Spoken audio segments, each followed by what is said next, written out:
Good morning 12th class.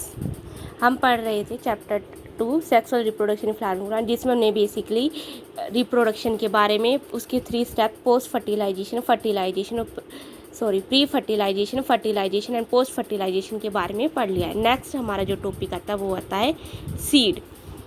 जैसा कि हमें पता है कि इन एंजियोस्पर्म जो सीड जो होता है फाइनल प्रोडक्ट होता है सेक्सुअल रिप्रोडक्शन का, क्योंकि अल्टीमेट हमारा क्या बनता है, सीड बनता है, ताकि सीड क्या करे, न्यू प्लांट को क्या कर सके, जर्मिनेट कर सके। और हमने पहले भी पढ़ा है कि जो ओव्यूल होता है वो क्या बनाता है, सीड बनाता है, और ओवरी क्या बनाती है, एंडोस्पर्म की डेवलपमेंट करती है। ये आपका इंपॉर्टेंट है बच्चों, ये नोट कर लेना, आपके 1 मार्क्स में ये क्वेश्चन आ सकता है कि ओव्यूल किसका डेवलप्ड ओव्यूल से क्या डेवलप्ड होता है और ओवरी से क्या डेवलप्ड होता है।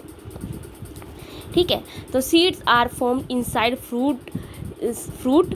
सीड जो है बेसिकली कहाँ फॉर्म होती है, फ्रूट के अंदर होती है। इसके बेसिकली 3 पार्ट्स होते हैं। एक तो सीड कोट होता है यानी कि कवर होता है, ऊपर का कोटिलिडन्स होते हैं, और एक एम्ब्रियो होता है। ठीक है, एम्ब्रियो एक्सिस होती है। कोटिलिडन्स की बात करें तो cotyledons of the embryo are simple structure होते हैं और जनरली कहते हैं थिक होते हैं और swollen due to storage of food reserve, यानी कि क्या होते हैं, फूले हुए होते हैं। किसकी वजह से, क्योंकि उन्हीं के अंदर क्या होता है, रिजर्व फूड स्टोर होता है। जैसे कि आपका एग्जाम्पल है लेगुमिनस प्लांट हो गए, जैसे कि आपकी दाल वगैरह। अगर मैच्योर सीड्स की बात करें तो ये 2 टाइप्स की होती है, नॉन एल्ब्यूनस और एक्स एल्ब्यूनस भी आप उसको कह सकते हैं। ठीक है, नॉन एल्ब्यूनस सीड्स वो होंगी जिसमें जो एंडोस्पर्म होता है वो प्रेजेंट नहीं होता।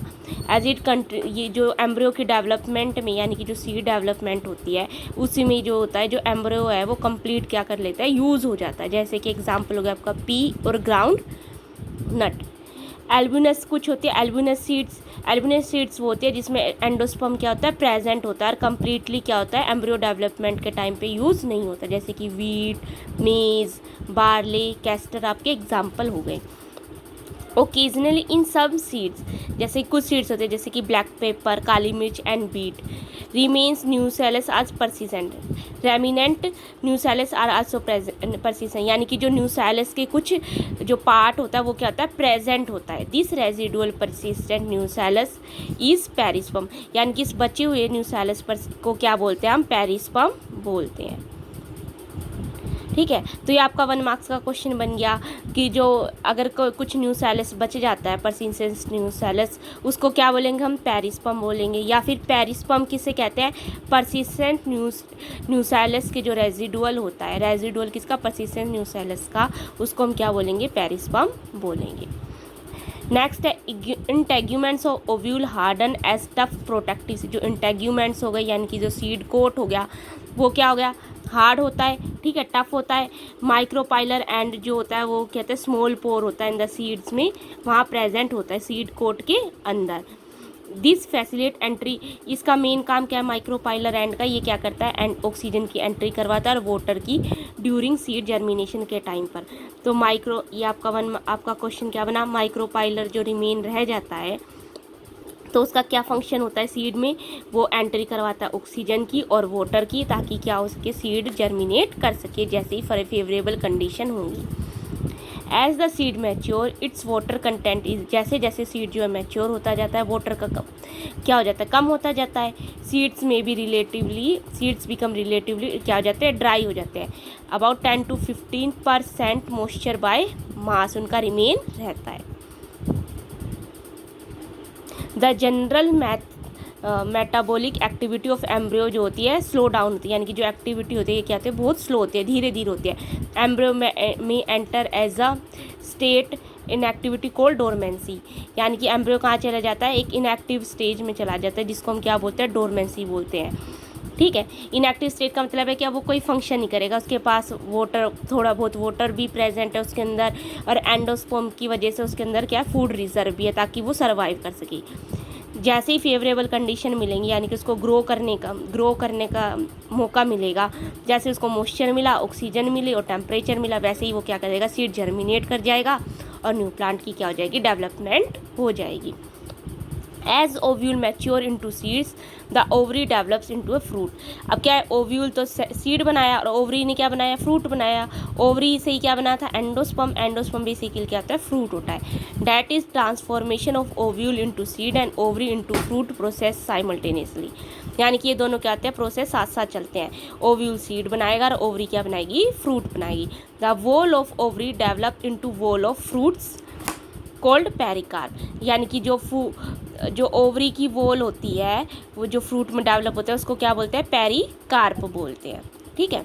द फ्रूट में भी, फ्रूट क्या सकते हैं, फ्लैशी भी हो सकते हैं, यानी कि बहुत सारे रसीले, जैसे गवावा हो गया, ऑरेंज हो गया, मैंगो हो गया आपका, और ड्राई भी हो सकते हैं जैसे कि ग्राउंड नट, मस्टर्ड एट्सेट्रा। कुछ फ्रूट्स में जो मैकेनिज्म होता है फॉर डिस्पर्जल ऑफ सीड्स, यानी कि बहुत सारे बीज होते हैं उनमें। ठीक है। जैसे कि आप एग्जांपल क्या ले सकते हो, वाटरमेलन आपका एग्जांपल, उसमें सीड्स क्या होते हैं, बिखरे हुए होते हैं, dispersal of seeds. In most plants by the time of fruit development from the ovary floral part degenerate and follow. जो उनका जो फ्लोरल पार्ट होता है, यानी कि अदर पार्ट जो होता है वो क्या जगह डिजेनरेट होता है, झड़ जाता है। हावेवर कुछ स्पीसीज ऐसी होती है जैसे कि स्ट्रॉबेरी हो गया आपका एग्जांपल, और काजू, उसमें क्या जो थैलमस होता है वो क्या करता है, कंट्रीब्यूट टू फ्रूट फॉर्मेशन में क्या करता है, हेल्प करता है। Such fruit are called false fruit. यानी कि जो थैलमस है वो क्या बनाता है, फ्रूट की फॉर्मेशन करता है, तो वो क्या हो गया, false fruit. Most fruits however develop only from the, ज़्यादातर जो फ्रूट है वो किससे डेवलप होता है, ओनली ओवरी से, उनको बोलते हैं ट्रू फ्रूट्स। ठीक है। तो अब आपका 1 मार्क्स का फॉल्स फ्रूट किसे कहते हैं, ट्रू फ्रूट्स किसे कहते हैं। तो फॉल्स फ्रूट्स वो होंगे जिसमें ओवरी के साथ थैलेमस भी क्या करेगा, फ्रूट की फॉर्मेशन करता है। वो फॉल्स फ्रूट हो गए। आपको एग्जाम्पल भी दे सकते हैं आप, स्ट्रॉबेरी और काजू। और अगर ट्रू फ्रूट की बात करें जिसमें ओनली ओवरी क्या बनाएगी, फ्रूट की डेवलपमेंट करेगी, वो आपका हो गया ट्रू फ्रूट। उसमें आप कुछ भी एग्जाम्पल आपके दे सकते हैं। ठीक है। Aldous in most of the species fruits as the result of fertilization, there are few species in which fruit develops without fertilization। यानी कि अब ये क्या कहता है कि हमने अभी तक देखा, तो जो हमने जितने भी फ्रूट्स देखे वो क्या, जो फ्रूट की डेवलपमेंट हुई है वो किसके थ्रू हुई है, फर्टिलाइजेशन के थ्रू हुई है।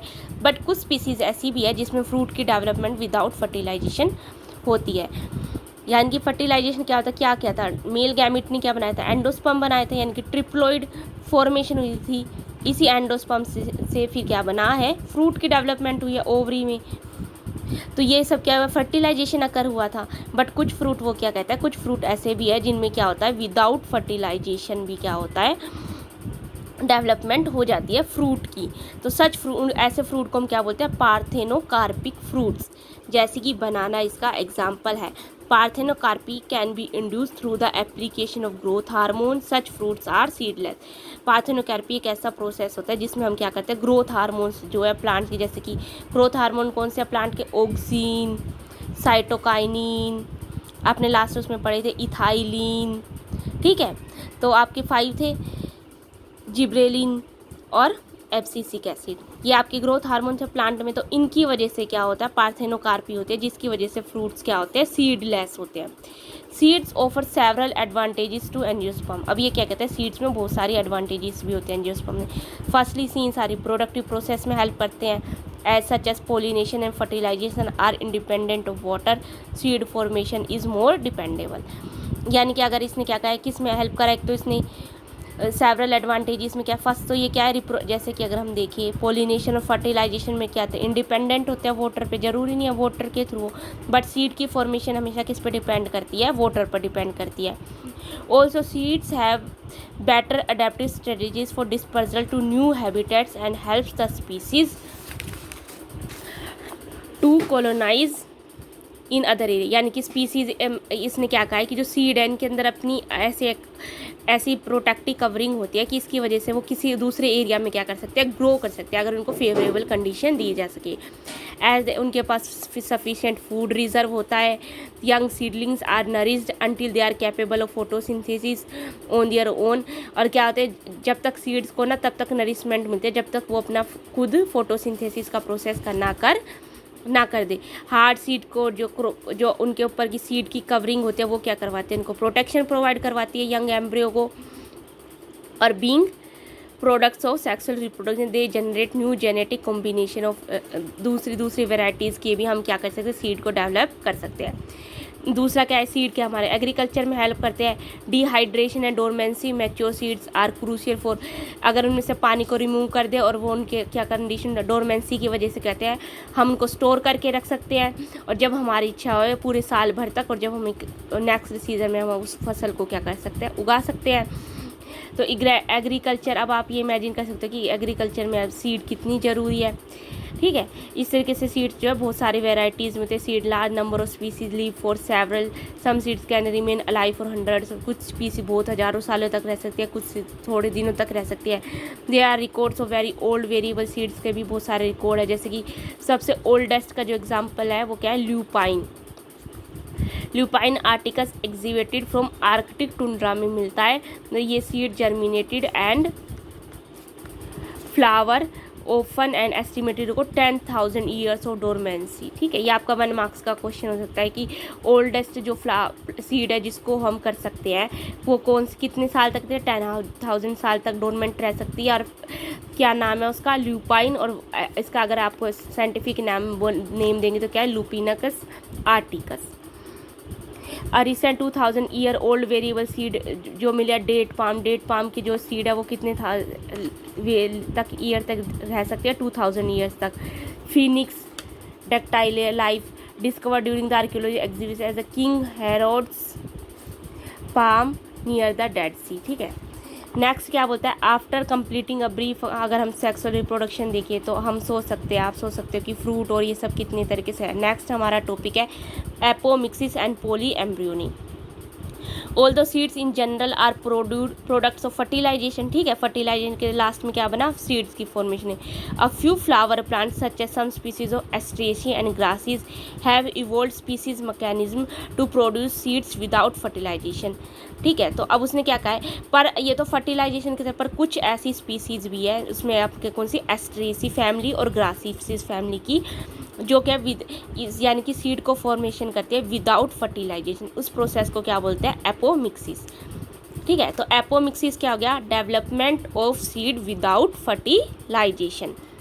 दस apomixis form asexual reproduction that mimics sexual reproduction, यानी कि ये क्या करता है, ए सेक्सुअल रिप्रोडक्शन फॉर्म करता है, बट किसकी तरह लाइक करता है, यानी कि मिमिक होता है, इमेजिन करवाता है, यानी कि आपको आर्टिफिशियली शो कराता है कि सेक्सुअल रिप्रोडक्शन है। माइम देखते हैं ना, मिमिक्री करते हैं हम, तो उस तरीके से। There are several ways of development of, अब एपोमिक्टिक सीड्स डेवलप करने के बहुत सारे वेज हो सकते हैं।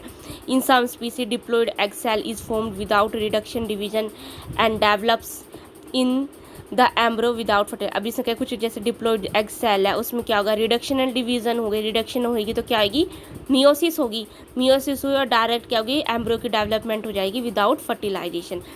Example as many species citrus and mango variety, some of the nucellar cells surrounding the embryo sac start dividing, protrude into the embryo sac and develop into the embryos. In such species, each ovule contains many embryo. Occurrence of more than one embryonic seed referred to polyembryony, यानी कि polyembryo, poly मतलब many, embryo यानी कि embryo, यानी कि एक में एक ओव्यूल में बहुत सारे एम्ब्रियो प्रेजेंट हो तो उसको हम क्या बोलते हैं, पोलीएम्ब्रियोनी बोलते हैं, ठीक है। तो इसका एग्जाम्पल क्या जाएगा आपका, सिट्रस और मैंगो ट्री।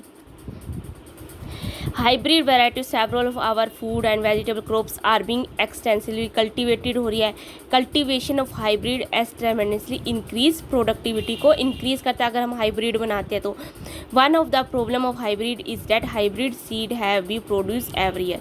सबसे बड़ी प्रॉब्लम क्या है, जितने भी हम हाइब्रिड वैरायटी बनाते हैं कि उनके जो बीज है उनको हमें हर साल बनाना पड़ता है। If the seeds collected from hybrids are sown, the plants in the progeny will segregate and do not maintain hybrid character. अगर हम क्या करते हैं, अगर उनको हम रख लेते हैं बहुत सालों तक तो क्या आएगा, प्रोजेनी इकट्ठी हो जाएगी जिसकी वजह से हम उसकी जो मेंटेन नहीं कर पाते हाइब्रिड कैरेक्टर को। Production of hybrid seed is costly, hence the cost of hybrid seeds become too expensive for farmers. अगर हम प्रोडक्शन करें हाइब्रिड सीड का तो वो क्या था, बहुत एक्सपेंसिव, बहुत ज़्यादा महंगा पड़ता है और ये किसानों के लिए भी महंगा पड़ेगा।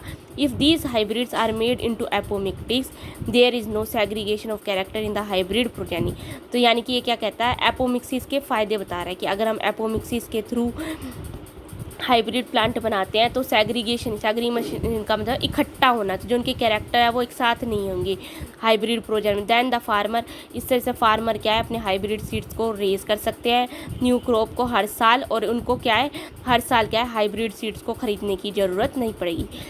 Because of importance of apomixis in hybrid seed industry, active research is going on many labs around the world of understand the genetics of apomixis and transfer apomictic gene into hybrid. यानी कि apomixis की इस फ़ायदे की वजह से बहुत सारी रिसर्च चल रही है ताकि जो जेनेटिक्स एपोमिक्सिस की जीन्स के बारे में हम जान सके और इनके ट्रांसफ़र एपोमिक्टिक जीन्स को हाइब्रिड वेराइटीज़ में क्या कर सके ट्रांसफ़र कर सके। ओके बच्चों, ये आपका चैप्टर कंप्लीट हुआ।